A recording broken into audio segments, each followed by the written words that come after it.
Taba ng face ko bakala. Ewan ko ba.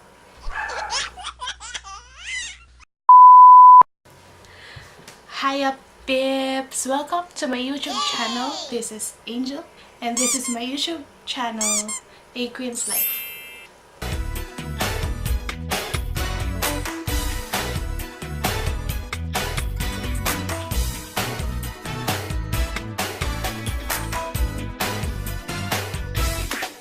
So tonight, plano ko kasing mag-review for 2 weeks in this certain product na super duper duper trending.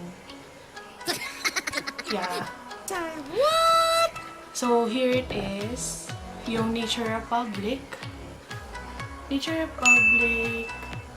Aloe Vera Gel, and meron ako yung Nature Republic na Aloe Vera Mist.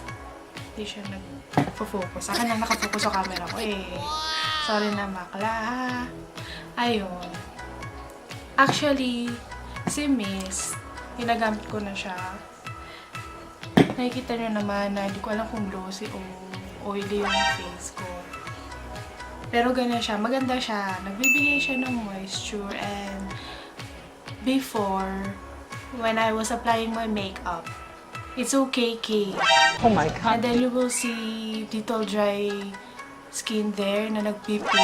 Oh. So, ang pangit tignan. Ang pangit, bakla. Tapos, nung ginamit ko siya, 2 days ko siya ginagamit. Ang ganda niya sa makeup kasi wala na yung cakey, and then the dry spots are all gone. Oh my God. Oh my God. It's good. It's really good. Kaya ngayon, eto, for the first time this evening, this is my night 1 of using this aloe vera gel. So, I will start right now, but I'm gonna wash my face first, okay? I'll be back. Hey guys! I'm back! Nakapaghilamos na ako. Hindi. Actually, I use my makeup cleanser. Basta meron akong product na ginagamit. And then, naghilamos na ako and all. Nag-toner na ako kasi I watched some reviews na sinasabi nila na dapat thoroughly cleanse kasi may ibang nagbe-breakouts, may ibang nagpipimples, sabi nila. Kaya sinunod ko yung, syempre, yung right way. Bakala, right way, para masaya. Eto na, bubuksan ko na siya. Sabi ko sa inyo, this is my first night. Nakasil pa siya. Pakita ko sa inyo, para maniwala kayo.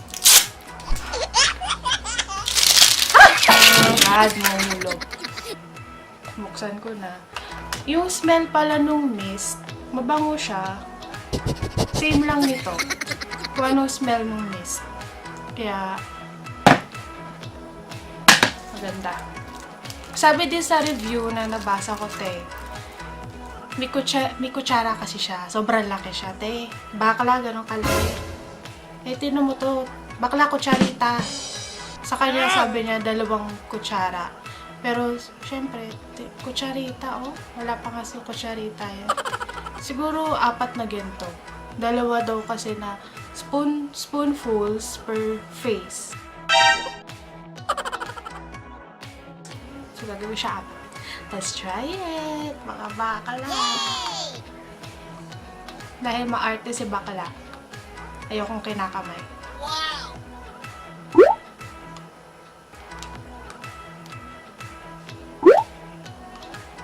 Siguro I'll put it sa forehead na lang. And sa chin.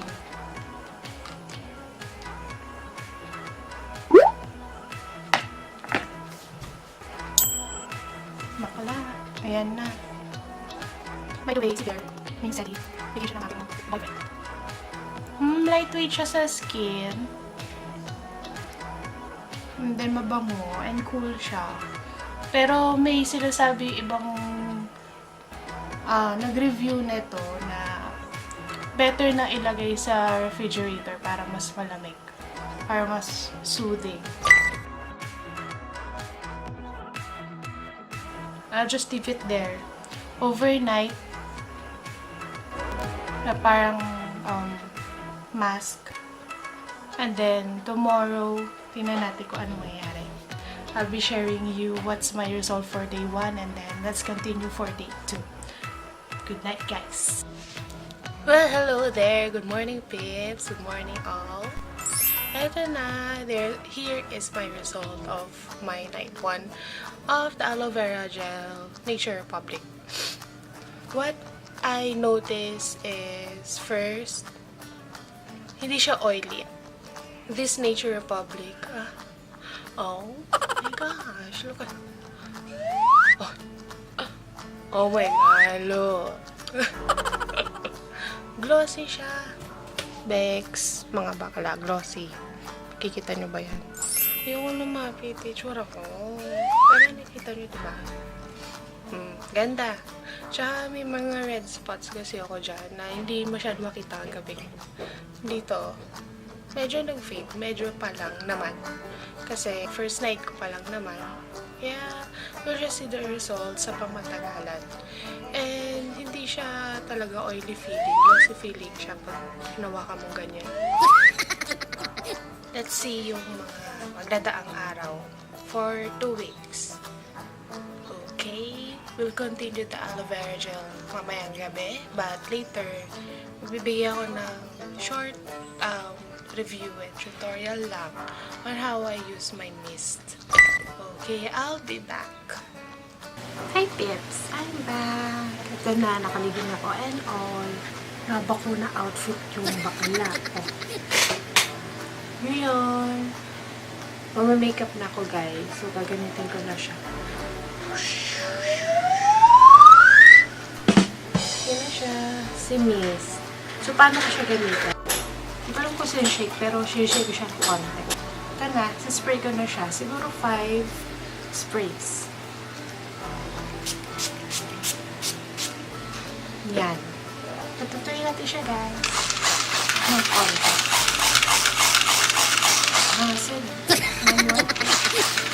Manual sa bakal. Ayan, and then, I'll do my makeup. So, ayan guys, nakapag-makeup na ako. And then, my last touch is this one. Again. 5 sprays ulit. Yan. I'm done. Super done. Ang dami. Bakla ang dami. Patuloy natin. Well, ayun, hindi lang siya nakakapag-moisturize under and over the makeup. Nakakapag-refresh siya, as in, if need nyo often in one day, pwede. Kaya nagdadala ako ng maliit na compact kasi ito nagdadala dito kalaki. Ang laki tayo, di kasi sa bag ko. I will show you my second night on the Aloe Vera Gel. Bye! Eto, hindi ko na patatagalin yung second night ko. Tinan niyo, fast forward ko na yung gabi. Teka guys, kakain muna ako. I just want to tell you guys, na bukod sa glossy siya, pag nag-dry siya, parang nagtatighten yung face mo. Parang nawawalan ka ng mukha. Hindi, joke lang. Hindi siya gano'n ko. Pero parang nagtatighten siya. Anyway, for this coming 3rd to 7th day ng aking review, I'm just gonna show you time lapses na lang. Para hindi na ako sa yung mukhang purit-purit yung ginagawa, no? Ayun, so guys, after this, I will start my 3rd day to 7th day time lapses. Go, Boshi!